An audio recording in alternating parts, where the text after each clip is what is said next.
दिल्ली के सामने फिर गुजरात आई। 2 अंकों की होगी जबरदस्त लड़ाई। किसकी होगी खूब पिटाई और किसे मिलेगी बढ़ाई। आज की वीडियो हमने इसी पर बनाई। आप बने रहिए हमारे साथ क्योंकि प्रीव्यू की रंगत हमने जमाई। नमस्कार दोस्तों, welcome to the world of Ishan की आईपीएल हाइलाइट्स। आज बात करने वाले उन 2 टीमों के बारे में जिनका मुकाबला सबसे जबरदस्त। जब पिछली बार दिल्ली के सामने गुजरात थी तो इस सीजन का सबसे लोवेस्ट स्कोर गुजरात के नाम रहा। दिल्ली ने फटाफट गुजरात का बोरिया बिस्तर बांध दिया। लेकिन इस मुकाबले में क्या होगा? क्या गुजरात पेबैक करेगा? क्या रिडेम्पशन लेगा? क्या फिर दिल्ली एक बार फिर मुकाबले को जीत लेगा? आज की वीडियो में इसी पर बात करने वाले हैं। दोनों टीमों की पिच रिपोर्ट क्या कहती है इस बारे में करेंगे बात। दोनों टीमों के स्वॉट एनालिसिस को ढंग से समझने की करेंगे कोशिश। बनाएंगे दिल्ली गुजरात की प्लेइंग 11 और अंत में प्यारा सा प्रेडिक्शन। आप बने रहिए हमारे साथ। चलिए करते हैं शुरू। लेकिन आगे बढ़ने से पहले आपको बताना चाहते हैं क्रिकेट जंकी के बारे में। एक बहुत अच्छा टेलीग्राम चैनल है जो क्रिकेट रिलेटेड बहुत अच्छे प्रेडिक्शन देता है और आईपीएल में तो इनकी एक्यूरेसी कमाल लग रही है, लाजवाब दिख रही है।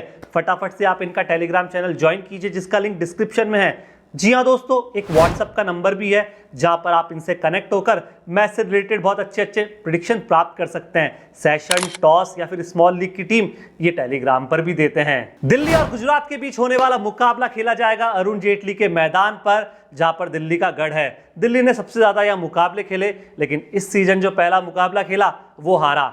लेकिन पिच दोनों ही टीमों को नई मिलने वाली है। फ्रेश विकेट होगी लेकिन रन थोड़े से यहां पर कम बनेंगे क्योंकि रेड सॉइल वाली पिच इस्तेमाल की जा सकती है। अब तक 85 मुकाबले इस मैदान पर खेले गए। ज्यादातर टीमें बाद में बल्लेबाजी करने वाली जीती और अंडर द लाइट एक्सपर्ट की भी राय है कि टॉस जीतें तो पहले गेंदबाजी करने के विकल्प को चुनें। आपके पास जीत बहुत हद तक आ जाएगी। लेकिन गुजरात और दिल्ली 2023 में इस मैदान पर एक दूसरे के आमने सामने रहे, वहां पे बाजी गुजरात ने मारी। वैसे स्मॉल बाउंड्रीज है तो चौके छक्के यहां पर खूब लगने की पूरी उम्मीदें हैं। लेकिन दोनों टीमों का स्वॉट एनालिसिस, जिसमें सबसे पहले दिल्ली की बात, और दिल्ली के सबसे बड़ी स्ट्रेंथ नजर आती है इनके पास पावर हिटर है। और पावर हिटर एक आदमी नहीं है, पूरे 5-6 खिलाड़ी हैं जो सबके सब T20 के गन प्लेयर हैं। आप ऋषभ पंत को देखिए, ट्रिस्टन स्टब का नाम शामिल कीजिए, पृथ्वी शॉ जैसा खिलाड़ी, अभिषेक पौरेल, जैक फ्रेजर और डेविड वार्नर। सबसे बड़ी बात, look at the strike rate of these batsman. कमाल लग रही है, लाजवाब दिख रही है और परफॉर्मेंस करने वाले ये खिलाड़ी नजर आते हैं।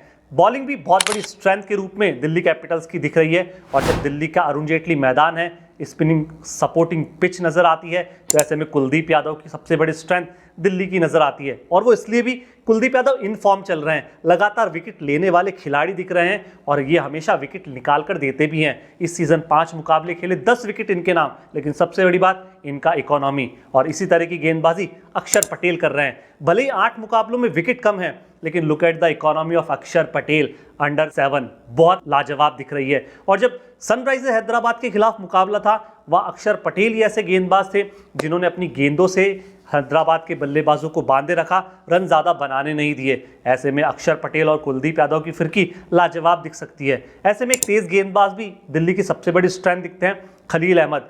हाईएस्ट विकेट टेकर की सूची में नंबर 1 पायदान पर है। 8 मुकाबलों में 10 विकेट है लेकिन इकोनॉमी थोड़ी सी खर्चीली वाली लग रही है।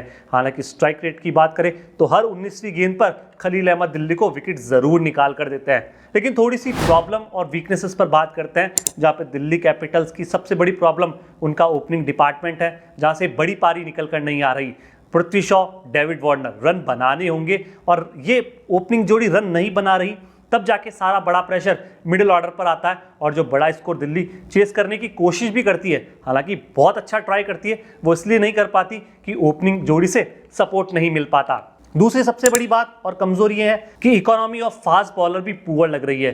चाहे आप उसमें तेज गेंदबाज जो सबसे ज्यादा विकेट लिए हुए खलील अहमद का नाम ले लीजिए, मुकेश कुमार को देख लीजिए, एनरिच नॉर्किया को देख लीजिए या फिर ईशांत शर्मा को देखिए, ऐसे में ट्रिस्टन स्टब जैसा गेंदबाज भी है। सबकी इकोनॉमी पुअर है, 9 से ऊपर की नजर आती है। दिल्ली की चिंता ये तेज गेंदबाजी डिपार्टमेंट और इनकी इकोनॉमी बढ़ा रही है।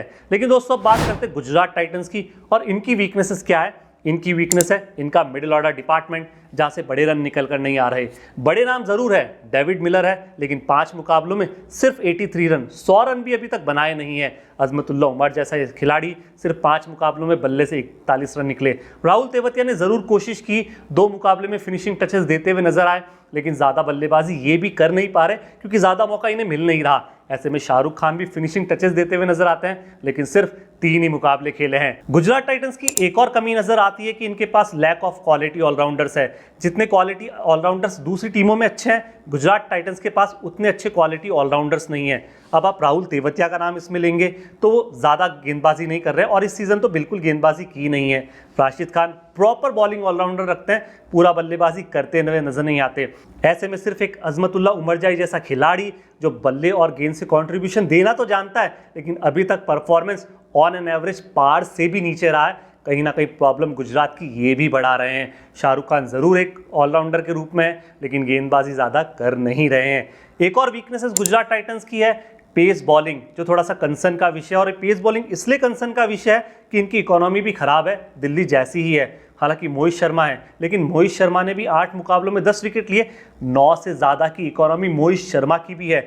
2023 में मोहित शर्मा की इकोनॉमी लगभग 6 की थी, लेकिन इस सीज़न 9 से ऊपर की है। चिंता यहाँ पर बढ़ रही है। संदीप वॉरियर की इकोनॉमी 12 की दिखती है। अजमतुल्ला उमरजाई जो की बॉलर के रूप में दिखते हैं, उनकी इकोनॉमी भी 9 के ऊपर की है। स्पेंसर जॉनसन भी कभी बाहर हैं कभी अंदर हैं, लेकिन इकोनॉमी इनकी भी खराब। थोड़ा सा चिंता और डर गुजरात टाइटंस के लिए इस बात को लेकर भी है कि शुभमन गिल बतौर कप्तान ऑन एन एवरेज पार से नीचे नजर आए।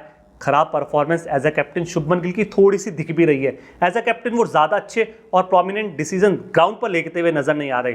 ऐसे में एक रिद्धिमान साहा है जो बड़ी इनिंग खेल ही नहीं पा रहे और ओपनिंग डिपार्टमेंट में यहाँ पर भी थोड़ी सी समस्याएं हो रही है। साई सुदर्शन अच्छा प्रदर्शन कर रहे हैं, शुभमन गिल का बहुत साथ दे रहे हैं, लेकिन सारा प्रेशर साई पर दिखता है। ऐसे में लगातार प्लेइंग 11 के कॉम्बिनेशन में बदलाव गुजरात टाइटंस की वीकनेसेस को उजागर कर रहा है। लेकिन सबसे बड़ी स्ट्रेंथ क्या है? टॉप ऑर्डर डिपार्टमेंट, जहां पे 2 बल्लेबाज बहुत रन बना रहे हैं, शुभमन गिल, साई सुदर्शन, और ये अच्छे भी लग रहे हैं। बात करें शुभमन गिल की, 8 मुकाबलों में 998 रन, गुजरात की तरफ से सबसे ज़्यादा रन बनाने वाले खिलाड़ी। 42 का एवरेज है और 146 की स्ट्राइक रेट। साई सुदर्शन भी इसी शैली के बल्लेबाज हैं, 270 रन करीब इन्होंने भी बनाए हैं, 33 की एवरेज और स्ट्राइक रेट 122 का। राहुल तेवतिया भी बहुत अच्छी फॉर्म में दिखते हैं। लेकिन सबसे बड़ी बात है गुजरात टाइटंस का स्पिन अटैक, जो गुजरात टाइटंस की गेंदबाजी की सबसे बड़ी जान। अफगानी डियो यहाँ पे नजर आता है, नूर अहमद दिखते हैं, राशिद खान नजर आते हैं और साई किशोर की जोड़ी से स्पिन तिगड़ी कमाल लग रही है। सबसे पहले बात करें राशिद खान की, तो इनके आंकड़े बहुत अच्छे नजर आते हैं। 8 मुकाबलों में 8 विकेट जरूर लिए, लेकिन सबसे अच्छी बात इनकी इकोनॉमी। नूर अहमद ने भी 6 मुकाबलों में 5 विकेट जरूर लिए, लेकिन 8 से कम इनकी भी इकोनॉमी है। सबसे बड़ी बात साई किशोर, 3 मुकाबले खेले, 6 विकेट लिए और इकोनॉमी इनकी भी 8 से नीचे है। यानी सबसे बड़ा प्लस पॉइंट यह है कि गुजरात का स्पिन अटैक सॉलिड है। ऐसे में मोहित शर्मा एक बहुत एक्सपीरियंस खिलाड़ी है, तो ये भी मैं की प्लेयर के रूप में आपको कह सकता हूं। दोनों टीमों का कंपैरिजन किया जाए और बैटिंग ऑर्डर को टटोलें तो गुजरात का टॉप ऑर्डर जहां बेहतर लग रहा है, दिल्ली के टॉप ऑर्डर में थोड़ी सी कमजोरियां दिखती है। दोनों टीमों की प्लेइंग 11 बनाते हैं। दिल्ली कैपिटल्स की प्लेइंग 11 में डेविड वार्नर, इनके साथ पृथ्वी शॉ आएंगे, नंबर 3 पर जैक फ्रेजर दिखेंगे। हालांकि इस 3 की तिगड़ी में कमाल लाजवाब दिखता है, परफॉर्मेंस करने की क्षमता नजर आती है, लेकिन बड़ी पारी पृथ्वी शॉ और डेविड वार्नर के बल्ले से नहीं निकल रही। नंबर 4 पर आने वाले ऋषभ पंत दिल्ली की तरफ से सबसे ज़्यादा रन बनाने वाले खिलाड़ी हैं। 5 पर आएंगे ट्रिस्टन स्टब, 6 पर अभिषेक पौरेल। यानी दिल्ली कैपिटल्स की बल्लेबाजी में गहराई है, रन बनाने वाले खिलाड़ी हैं। अक्षर पटेल एक ऑलराउंडर की भूमिका में दिखेंगे, मुकेश कुमार खेलेंगे, कुलदीप यादव, खलील अहमद और एंड्रिश नौकिया खेलते हुए नजर आएंगे। गुजरात की प्लेइंग 11 में कौन? शुभमन गिल, रिद्धिमान साहा, दोनों ओपन करने आएंगे, लेकिन रिद्धिमान साहा को मौके भुनाने होंगे, शुभमन का साथ देना होगा और अच्छी स्टार्ट दिलानी होगी यदि इस मुकाबले को जीतना है तो। साई किशोर नंबर 3 पर, अजमतुल्ला उमरजाई दिखेंगे, डेविड मिलर बड़ी पारी खेल नहीं पाए, 5 मुकाबलों में सिर्फ 83 रन है, 100 का आंकड़ा भी पार नहीं किया, तो चिंता डेविड मिलर के लिए भी और टीम के लिए भी है।